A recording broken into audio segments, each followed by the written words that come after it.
आदि में परमेश्वर ने आकाश और पृथ्वी की सृष्टि की, और पृथ्वी बेडौल और सुनसान पड़ी थी, और गहरे जल के ऊपर अंधियारा था, तथा परमेश्वर का आत्मा जल के ऊपर मंडलाता था। तब परमेश्वर ने कहा, उजियाला हो, तो उजियाला हो गया। और परमेश्वर ने उजियाले को देखा कि अच्छा है, और परमेश्वर ने उजियाले को अंधियारे से अलग किया। और परमेश्वर ने उजियाले को दिन और अंधियारे को रात कहा। तथा सांझ हुई फिर भोर हुआ। इस प्रकार पहला दिन हो गया। फिर परमेश्वर ने कहा, जल के बीच एक ऐसा अंतर हो कि जल दो भाग हो जाए।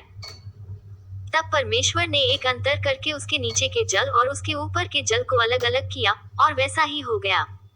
और परमेश्वर ने उस अंतर को आकाश कहा। तथा सांझ हुई फिर भोर हुआ। इस प्रकार दूसरा दिन हो गया। फिर परमेश्वर ने कहा, आकाश के नीचे का जल एक स्थान में इकट्ठा हो जाए और सूखी भूमि दिखाई दे, और वैसा ही हो गया। और परमेश्वर ने सूखी भूमि को पृथ्वी कहा, तथा जो जल इकट्ठा हुआ उसको उसने समुद्र कहा। और परमेश्वर ने देखा कि अच्छा है। फिर परमेश्वर ने कहा, पृथ्वी से हरी घास तथा बीज वाले छोटे छोटे पेड़ और फलदायी वृक्ष भी, जिनके बीज उन्हीं में एक एक की जाति के अनुसार होते हैं, पृथ्वी पर उगे, और वैसा ही हो गया। तो पृथ्वी से हरी घास और छोटे छोटे पेड़ जिनमें अपनी अपनी जाति के अनुसार बीज होता है, और फलदायी वृक्ष जिनके बीज एक एक की जाति के अनुसार उन्हीं में होते हैं, उगे। और परमेश्वर ने देखा कि अच्छा है। तथा सांझ हुई फिर भोर हुआ। इस प्रकार तीसरा दिन हो गया। फिर परमेश्वर ने कहा, दिन को रात से अलग करने के लिए आकाश के अंतर में ज्योतियां हो, और वे चिन्हों और नियत समयों और दिनों और वर्षों के कारण हो। और वे ज्योतियां आकाश के अंतर में पृथ्वी पर प्रकाश देने वाली भी ठहरे, और वैसा ही हो गया। तब परमेश्वर ने दो बड़ी ज्योतियां बनाई। उनमें से बड़ी ज्योति को दिन पर प्रभुता करने के लिए, और छोटी ज्योति को रात पर प्रभुता करने के लिए बनाया, और तारागण को भी बनाया। परमेश्वर ने उनको आकाश के अंतर में इसलिए रखा कि वे पृथ्वी पर प्रकाश दें, तथा दिन और रात पर प्रभुता करें, और उजियाले को अंधियारे से अलग करें। और परमेश्वर ने देखा कि अच्छा है। तथा सांझ हुई फिर भोर हुआ। इस प्रकार चौथा दिन हो गया। फिर परमेश्वर ने कहा, जल जीवित प्राणियों से बहुत ही भर जाए, और पक्षी पृथ्वी के ऊपर आकाश के अंतर में उड़े। इसलिए परमेश्वर ने जाति जाति के बड़े बड़े जल जंतुओं की और उन सब जीवित प्राणियों की भी सृष्टि की जो चलते फिरते हैं, जिनसे जल बहुत ही भर गया, और एक एक जाति के उड़ने वाले पक्षियों की भी सृष्टि की। और परमेश्वर ने देखा कि अच्छा है।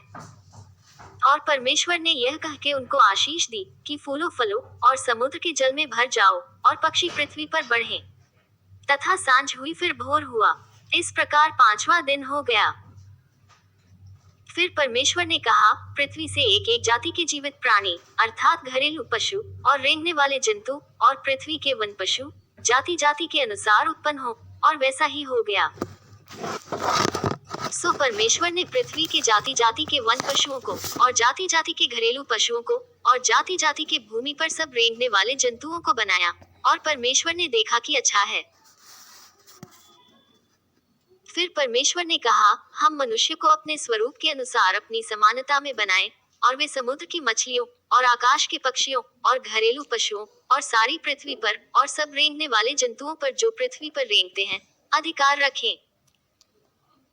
तब परमेश्वर ने मनुष्य को अपने स्वरूप के अनुसार उत्पन्न किया।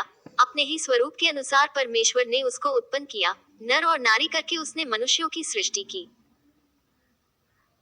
और परमेश्वर ने उनको आशीष दी, और उनसे कहा, फूलो फलो और पृथ्वी में भर जाओ, और उसको अपने वश में कर लो, और समुद्र की मछलियों तथा आकाश के पक्षियों और पृथ्वी पर रेंगने वाले सब जंतुओं पर अधिकार रखो।